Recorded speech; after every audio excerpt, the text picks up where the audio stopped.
श्री स्वामी समर्थ. प्रेक्षकांनो, जुळली गाठ या मालिकेमध्ये असला जबरदस्त असा ट्विस्ट येताना आपल्याला पाहायला मिळणार आहे बरं का प्रेक्षकांनो. आता इकडे लाच खाऊ पोलिसाची जेव्हा आपला धैर्य कॉलर धरतो आणि त्याला खडे बोल सुनावतो आणि त्याच्यावर दमदाटी करतो, तेव्हा मात्र हा पोलीस पोपटासारखं बोलणार आणि धैर्यासमोर सगळं काही दामिनीचे सत्य कशा प्रकारे उघड करणार आणि त्यानंतर आपला धैर्य काय निर्णय घेणार हे सगळं मालिकेमध्ये बघायला आपल्याला खूप गंमत येणार आहे. आणि इकडे दामिनीची ज्या वेळेस पोल खोल होणार तेव्हा मात्र आपल्या सगळ्या प्रेक्षकांना भयानक असा आनंद होणार आहे, बरोबर ना. मग हे सगळं मालिकेमध्ये कशा प्रकारे घडणार हे जर तुम्हाला जाणून घ्यायचं असेल तर प्रेक्षकांनो, आपला हा व्हिडिओ अगदी शेवटपर्यंत बघा, म्हणजे तुमच्या सगळं काही इकडे लक्षात येऊन जाईल बरं का प्रेक्षकांनो. इकडे आपला धैर्य बरोबर तिथे पुराव्याच्या ठिकाणी पोहोचला होता. लोकेशनच्या शोधामध्ये पोलिसांनी बोलवल्याप्रमाणे इकडे धैर्य पोहोचला, पण इकडे दामिनीने चांगलाच डाव आखलेला आपल्याला पाहायला मिळणार आहे. आणि इकडे आता धैर्य घरी आल्यानंतर नोटंकी दामिनी इकडे धैर्याला काळजीने विचारते, धैर्या काय झालं रे, काही पुरावे मिळाले का. पण इकडे निराश झालेला धैर्य सांगतो की अगं आई, मी तिथं गेलो, तिथे त्या सुधाकर काकांचा मोबाईल भेटला खरा, पण त्यामध्ये काहीही पुरावे नव्हते. त्या पोलिसांनी सांगितलं की ऑलरेडी हा मोबाईल खूप आधी मिळाला होता, त्यात एकही व्हिडिओ किंवा कसलेही पुरावे नाही, त्यामुळे तो मोबाईल काही आम्ही चेक केला नाही आणि तिथं गेल्या पावली परत मला इकडे घरी यावं लागलं. हे शब्द ऐकून मात्र इकडे सावीला खूप वाईट वाटलेलं असतं. सावीला या सगळ्याचं टेन्शन आलेलं असतं. पण इकडे आता दामिनीला आठवत असतं की मी कशा प्रकारे त्या पोलिसांना टाईममध्ये सगळी माहिती दिली आणि त्या पोलिसाने माझं काम चोखपणे केलेलं दिसतंय, असं दामिनी इथे मनातल्या मनात बोलून हसत असते. दामिनीच्या चेहऱ्यावरचा हसू पाहून इकडे सावीला अंदाज आलेला असतो की नक्कीच हे सगळं कारस्थान दामिनी मॅडमचं आहे आणि त्यांनीच काहीतरी घोटाळा करून पोलिसांना तिकडे दिशाभूल केलेली दिसते बरं का. पण सावी हे स्पष्टपणे बोलू शकत नसते आणि या सगळ्याचा सावीला खूप ट्रेस आलेला असतो. सावीच्या डोळ्यासमोर एक एक सगळे प्रसंग येऊन गेलेले असतात, बाबांचा झालेला ॲक्सिडेंट आणि दुसऱ्या बऱ्याच गोष्टी. यामुळे सावीला आता खूप ट्रेस आलेला असतो आणि सावी डायरेक्ट चक्कर येऊन इथं पडलेली आपल्याला पाहायला मिळणार आहे. सावी खूप घाबरलेली असते. तिला पाहून इकडे धैर्यही घाबरतो आणि अवंती आणि नीता ह्या दोघीही सावीला इथे धीर देताना आपल्याला पाहायला मिळणार आहे. अगं सावी, काळजी करू नको, सगळं काही ठीक होईल बरं का.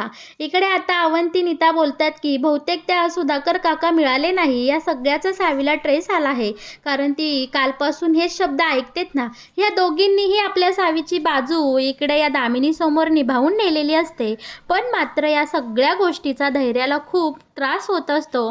धैर्य विचार करत असतो की इकडे माझ्या बायकोला, माझ्या सावीला या सगळ्याचा त्रास होतोय आणि या सगळ्याला कारणीभूत मी आहे. त्यानंतर इकडे धैर्य आता सावीला पाणी देतो आणि उचलून डायरेक्ट त्यांच्या बेडरूममध्ये घेऊन जाताना आपल्याला पाहायला मिळणार आहे. बेडरूममध्ये गेल्यानंतर धैर्य स्वतःलाच इकडे असा दोष देत असतो की सावी, अगं मी तुझी एक इच्छा पूर्ण करू शकत नाही. मी तुझ्या बाबांना शोधून आणू शकत नाही. नक्की तुझ्या बाबांचा खुनी कोण आहे हे मला सापडत नाही. या सगळ्यामुळे तुला खूप त्रास होतोय, दोष माझाच आहे. इकडे धैर्य आपला स्वतःला त्रास देत असतो आणि सावी मात्र मनाशी बोलत असते की अहो धैर्या, तुमची यामध्ये काहीही चूक नाही. तुम्ही असं काही करू नका किंवा स्वतःला त्रास करून घेऊ नका. पुरावे वेळीच नष्ट केले आणि इकडे धैर्याच्या हातात काहीही लागलं नाही या भावनेने इकडे आता ही दामिनी खूप खुश होत असते आणि तिला या सगळ्याचा अगदी भरपूर आनंद झालेला आपल्याला पाहायला मिळणार आहे बरं का. त्याच वेळी पोलिसांचा इकडे दामिनीला फोन आलेला असतो आणि पोलिसांनी तिथं जे काही घडलं ते सगळं आता सांगितलेलं असतं की दामिनी मॅडम, मी तुमचं काम चोख केलं आहे, आता तुम्ही माझा मोबदला मला द्या बरं का. थोड्याच वेळात आता दामिनीने इकडे पोलिसांना एक लोकेशन पाठवलेलं असतं आणि तो पोलीस आता त्या ठिकाणी इकडे दामिनीला भेटायला आलेला असतो आणि पोलीस सांगतो की इकडे त्या मोबाईलमध्ये खरं तर पुरावे होते आणि ते पुरावे मी डिलीट केले. आणि दामिनी बोलते की अजून काही होतं का त्या मोबाईलमध्ये.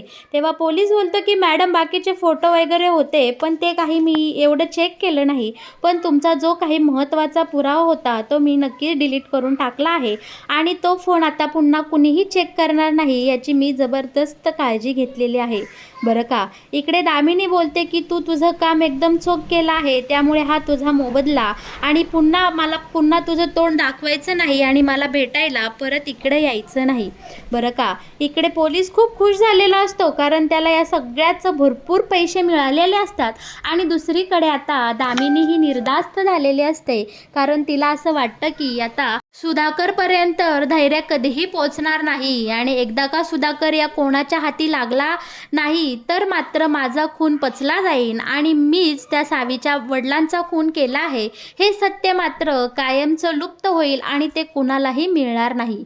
इकडे दामिनी वेगळ्याच आविर्भावामध्ये असते आणि पोलीसही इकडे खूप खुश असतो, पण इकडे देवाच्या मनात काहीतरी वेगळंच असतं. डॉक्टरांनी आपल्या धैर्याला सांगितलेलं असतं की मिस्टर धैर्या, तुमचं काय चाललंय, सावीला पुन्हा कसा काय पॅनिक अटॅक आला, याचा अर्थ तुम्ही सावीची व्यवस्थित काळजी घेत नाही आणि सावीकडे तुमचं दुर्लक्ष आहे. तुम्हाला वाटत नाही का धैर्या, तुमची बायको लवकरात लवकर बरी व्हावी आणि त्यासाठी तुम्ही चांगले प्रयत्न केले आहेत.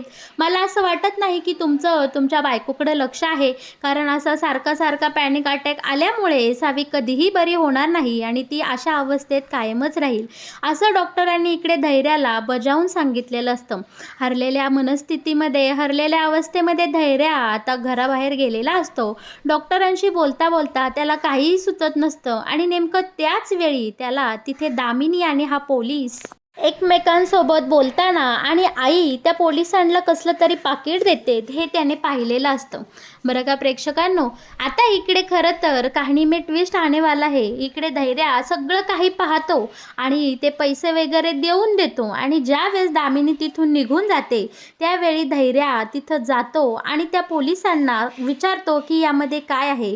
पोलीस घाबरलेला असतो, कारण धैर्याची आणि त्या पोलिसाची नुकताच सकाळी भेट झालेली असते बरं का. आता धैर्याने पाहिल्यामुळे हा पोलीस तिथून निघून लंपाट झालेला असतो. तो धैर्यासमोर थांबत नाही. त्यानंतर धैर्य आपल्या घरी आलेला असतो, पण त्याच्या डोक्यामध्ये एकच विचारचक्र चालू असतं की आईने त्या पोलिसाला काय दिलं आणि त्या पाकिटात असं काय होतं बरं का. नक्कीच यामध्ये काहीतरी घोटाळा आहे. इकडे धैर्याचे दोन्ही भाव भास्कर आणि त्याचा मोठा भाऊ इकडे दारू पीत बसलेले असतात आणि इकडे धैर्याला बोलत असतात की ये, तुला टेन्शन आलंय ना, तूही ही दारू घे आणि मोकळा हो. पण धैर्य आपला अजिबात बिघडलेला नसतो. तो बोलतो की दादा, मला हे नको आहे आणि तुम्हीही आपल्या भरल्या घरामध्ये असली थेरं करत जाऊ नका. दोन्ही भावांना इकडे चांगले सल्ले देऊन धैर्य इथनं निघून गेलेला असतो, पण ही दोघेही बेवडी मात्र इथे दारू पेत बिनधास्त बसलेली असतात. त्यांना कसलीही लाज लज्जा राहिलेली नसते. आपल्या सावीने मात्र या सगळ्या प्रकरणाचं खूप टेन्शन घेतलेलं असतं. तिला ग्लानीमध्ये सुद्धा ती ओरडत असते की माझे बाबांचा खुनी सापडेल का. धैर्या, तुम्ही निर्दोष आहात. खरं खुनी तर तुमची आई आहे. तुमच्या आईनेच माझ्या वडिलांचा खून केला आहे.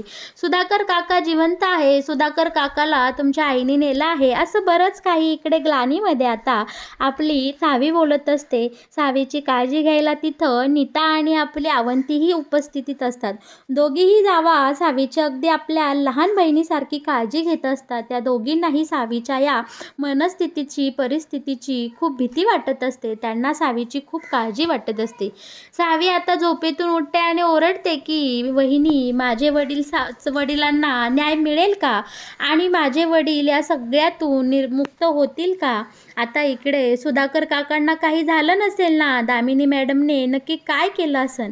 वहिनी, पण या सगळ्याचं बाद झालं. आता आपण दामिनी मॅडमला त्यांच्या शब्दातच त्यांची उत्तरं द्यायची आणि त्यांना त्यांची लायकी दाखवून द्यायची. नाही त्यांना मी आता त्यांचा सगळा गुन्हा कबूल करायला लावला तर नावाची सावी नाही, पण इकडे आपली अवंती आणि आपली नीता या दोघींनाही सावीची ही अवस्था पाहून खूप वाईट वाटत असतं. सावी रडत असते. सावीला या सगळ्याचं खूप टेन्शन आलेलं असतं, पण इकडे आपली नीता सावीची समजूत घालत तिची इकडं मनधरणी करत असते. बरं का प्रेक्षकांनो, सावीची ही अवस्था पाहून शिवाय इकडे धैर्याला सारखं आठवत असतो तो मोबाईल, तो पोलीस आणि आईने पोलिसांना दिलेलं ते पाकीट. या सगळ्या गोंधळामुळे इकडे धैर्या गोंधळून गेलेला असतो आणि आता या मुळाच्या प्रकरणाशी जायचं असं धैर्याने इकडे ठरवलेलं असतं. बरं का, धैर्या बोलतो की माझ्या या सगळ्या प्रश्नांची उत्तरं मला तो पोलीसच देऊ शकतो, कारण आई तर मला काही ते उत्तरं सांगणार नाही, कारण या सगळ्या प्रकरणाशी नक्कीच आईचा काही ना काही काही संबंध असणार आहे. त्यामुळे इकडे आता ईर्षेने पेटून उठलेला धैर्य आता थेट त्या पोलिसांना गाठतो आणि त्या पोलिसांना डायरेक्ट समोरासमोर धरून प्रश्न विचारतो की पोलीस इन्स्पेक्टर साहेब, तुम्हाला माझ्या आईने ते कसलं पाकीट दिलं? आणि बरं का, त्यावेळी तिथे आता आठवतं की तो पोलिसाला आठवतं की ते पैशाचं पाकीट असतं व पोलीस इकडे ततमम करू लागलेला असतो. पण त्यानंतर इकडे आता धैर्याने डायरेक्ट या पोलिसाची कॉलर धरलेली असते आणि बोलतो की इन्स्पेक्टर साहेब, मला आता एकही शब्द खोटा ऐकायचा नाही आहे तुमच्या तोंडून. जर का तुम्ही मला आता सत्य सांगितलं नाही तर तुमच्या अंगावर ही वर्दी राहणार नाही, याची काळजी मी नक्की घेईल. आणि इकडे आपल्या धैर्याने त्याच्या असलेल्या ओळखीचा वापर करून डायरेक्ट DIG साहेबांना कॉल केलेला असतो आणि या पोलिसांची तक्रार त्या साहेबांना केलेली असते. आणि बरं का, इकडे आता धैर्याने इकडे या पोलिसाला धमकावलेलं असतं की आता फक्त तक्रार केली पण तुमचा काळा बाजार नाही तुमच्या साहेबांपर्यंत पोचवला आणि तुमच्या अंगावरची ही वर्दी मी उतरवली तर नावाचा धैर्य मुजुमदार नाव सांगणार नाही. बरं का, आता मात्र या पोलिसाची पुरती बंद झालेली असते बोलती आणि तो खूप घाबरून गेलेला असतो. वर्दी वाचवण्याच्या भीतीने इकडे आता हा पोलीस धैर्यासमोर पोपटासारखा धडाधड बोलू लागलेला असतो. पोलीस बोलतो की साहेब, तुमच्या आईने मला ते पैशाने भरलेलं पाकीट दिलं होतं. आणि आता धैर्य बोलतो, पैसे? कशासाठी पैसे दिले तुला? तेव्हा पोलीस सांगतो की साहेब, त्या मोबाईलमध्ये एक खूप मोठा पुरावा होता आणि तो पुरावा नाहीसा करण्याचे मला हे पैसे मिळाले होते. सकाळी तुम्ही तो मोबाईल जेव्हा हातात घेतला तेव्हा त्यामध्ये एक व्हिडिओ होता आणि तो व्हिडिओ मी डिलीट केला. खरं तर मी तुमच्याशी खोटं बोललो, पण तो सुधाकर कुठं आहे किंवा त्या सुधाकरच्या मोबाईलमध्ये असा काहीतरी एक पुरावा होता जेणेकरून तुमची आई गोत्यात येऊ शकत होती आणि तो पुरावा नाहीसा करण्यासाठी मला इकडे तुमच्या आईने पैसे दिले आहे.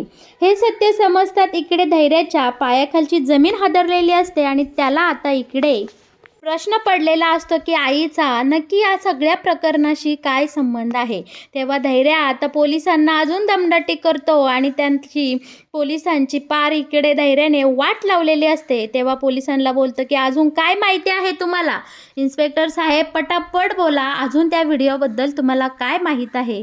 तेव्हा आता इकडे पोलीस बोलतात की साहेब, मी तुम्हाला एवढंच सांगू शकतो की त्या व्हिडिओमध्ये कसल्या तरी खुनाचा पुरावा होता आणि तो तुमच्या आईने मला मिटवायला सांगितलेला आहे. बरं का, आता पोलीस तो मोबाईल कुठे आहे या सगळ्याचं आपल्या धैर्याला माहिती देतो आणि धैर्य लगोलग त्या दुसऱ्या पोलिसांच्या मदतीने तो मोबाईल मिळवतो. त्या मोबाईलमधून डिलीट झालेला तो व्हिडिओ आता धैर्याने मिळवलेला असतो आणि धैर्यासमोर बरं का त्या व्हिडिओमार्फत त्याच्या आईचं सगळं काही सत्य इकडे उघड झालेलं असतं. धैर्याच्या पायाखालची जमीन हादरलेली असते आणि त्याला कळून चुकलेलं असतं की या सगळ्या कारस्थानाच्या मुळाशी दुसरं तिसरं कुणी नसून माझी आईच आहे. सावी इतक्या दिवस झाले ज्या गुन्हेगाराची वाट पाहते किंवा सुधाकर काकाला पळवणारं किंवा माझ्या सावीला दुःखात लोटणारं, सावीची ही अवस्था होण्यामागे दुसरं तिसरं कोणाचा हात नसून माझ्या सख्या आईचा हात आहे. हे सत्य ज्यावेळेस धैर्यासमोर उघड झालेलं असतं तेव्हा मात्र धैर्याच्या पायाखालची जमीन हादरलेली असते आणि या सगळ्या प्रकरणाचा त्याला खूप मोठा धक्का बसलेला असतो. बरं का प्रेक्षकांनो, आता मात्र धैर्याने मनाशी पक्क केलेलं असतं की काहीही करून या सगळ्याची आईला शिक्षा द्यायची म्हणजे द्यायची.